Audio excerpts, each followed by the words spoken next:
If a major catastrophe hits your area, your local grocery store will have about 3 days worth of food on hand before their inventory is depleted. Would you have enough food in your home to make sure you and your family could eat if help doesn't arrive right away? You can show your support for this channel by clicking the like button, sharing on social media, providing feedback in the comments section, and don't forget as a subscriber to click the bell icon below to get updates. Enjoy the video. FEMA recommends at a minimum a 3-day food supply to support you and your family after a major catastrophe. But the reality is that after a major disaster, it could take much longer before food and water supplies make it to the general population. In this video, we'll discuss simple items that you're probably already using on a daily basis that you could begin to stock up on now. The great thing about these items we're discussing is that they're items that you use anyway, and by purchasing extra, they'll get used eventually, so you're not getting items that are going to go to waste.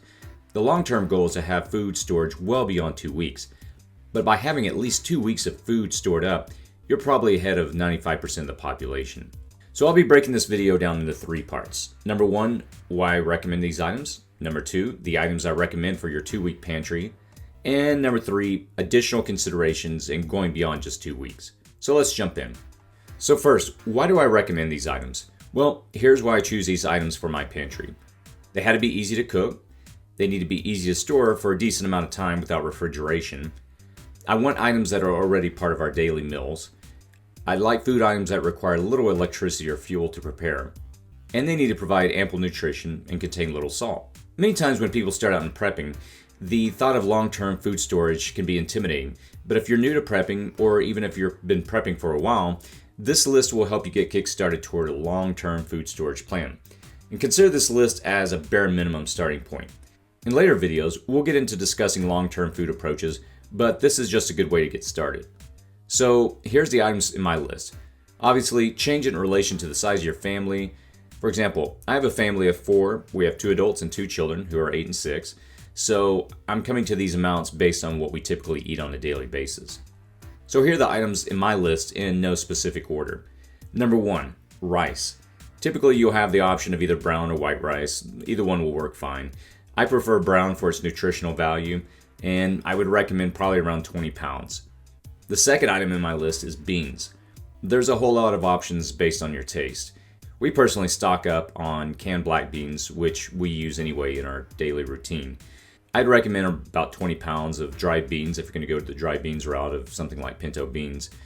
Now, rice is rich in starch, and it's an excellent source of energy, while beans are rich in protein and contain other minerals. Now, these 2 items are staple foods around the world. Obviously, combined together, they're a great source of amino acids. And it's no wonder that many people use these for their part of their staple diet around the world. So these probably would be the first 2 that I would add to my list. Number 3 is canned meat. I went with chicken on this one. We're not a big fan of Spam or tuna in our house. And so hey, at the end of the day, everything tastes like chicken, right? So you can't go wrong with this. Again, start with about 20 cans of this. Number 4 on my list is canned fruit. Number 5 is canned vegetables. We went with green beans, corn, and tomatoes. And again, I'd recommend probably around just 20 cans or so of these. Number 6 on my list is soup. Again, I'm just kind of throwing 20 cans out. Usually for most of these items, it's just kind of an easy number. And soup's great because it's something that you can cook up really quickly with little to no preparation. Number 7 is powdered milk. Milk can serve a lot of purposes. Mix it in with your oatmeal or add it to your coffee. It's nutritious and it's just a great comfort food all around. Number 8 is cereal. Combine this with powdered milk and again, you've got an easy breakfast. Number 9 is oatmeal. You can throw in some fruits, peanut butter, or powdered milk and you've got a solid breakfast. About 5 pounds of this should work. Number 10 is peanut butter. You can get a couple of large jars and you'll be set. Peanut butter is a really popular option in the prepper community as it's got, high protein and it's packed with calories, and it's something that will help you kind of keep hunger at bay after you eat it. Number 11 is pancake mix. I keep about 10 pounds of this in storage. You can toss some jam or syrup on this and you've got a great meal. Number 12, honey, jam, or syrup. These are all great sweeteners for various food items we mentioned on this list. I keep a couple of jars of jams in storage along with about 10 pounds of honey. and a couple of different syrup options. So just great kind of comfort food, so to speak. When things get bad, it's not a bad idea to have something around that's sweet. It's just kind of a psychological boost. Number 13, pasta. This is again something I keep around 20 pounds of in my storage. Again, there's a lot of different options. We always go with whole grain. Number 14, spaghetti sauce. This is something we keep around about 10 jars of in storage. You can throw some pasta and spaghetti together and you've got a great meal. Number 15 is salt. In addition to using it to enhance the flavor of your food, this is a necessary mineral that your body needs to operate. So can't have enough of that. And obviously it's cheap. Number 16, oil. We keep olive oil and a few other options in our storage. Oil serves many purposes in cooking, and the great thing about it is that it helps us satiate hunger. Number 17, coffee and or tea. I know for me personally, if anything were to happen and I didn't have my coffee, I'd probably be in a world of hurt. Number 18, spices and condiments. These options, things like Tabasco sauce, oregano, salsa, pepper, other options, these just help add variety to your diet and just prevent fatigue of having to eat certain foods over and over. It's always nice, spices kind of add a little variety and help mix things up some. Number 19, nuts. And this is an easy comfort food you can quickly grab. Again, source of protein, source of fat. Number 20, packaged meals, something like a macaroni and cheese. We added these to our inventory for our kids. Again, just some easy comfort foods we know they'll like, easy to cook and prepare. And here's an additional bonus item for your food storage: having a garden. Now, while this isn't a food storage item, obviously, it's great to have a backup option, something that, number one, you have fresh food and something that can be replenished. I've done a few videos, or rather I did a video on this a few weeks ago, and I'll provide a link in the description below of how I started getting into raised bed gardening.